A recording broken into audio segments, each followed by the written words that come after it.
Lep lep çüşken tuncuk var uçkunları. The first snowfall reminds me of my childhood. Esletip öttü balılık çağlarımı. It brings back days of innocence and joy. Yaşlıkta közler Yakka yurtlar. In my youth I searched for distant places.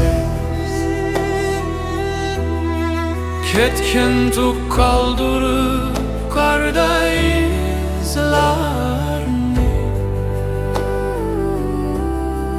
Leaving behind my footprints in the snow. Akşısımı rengi kahanda karlar. The snow look the same in every land. İzledim ama tapalmadım izlerini.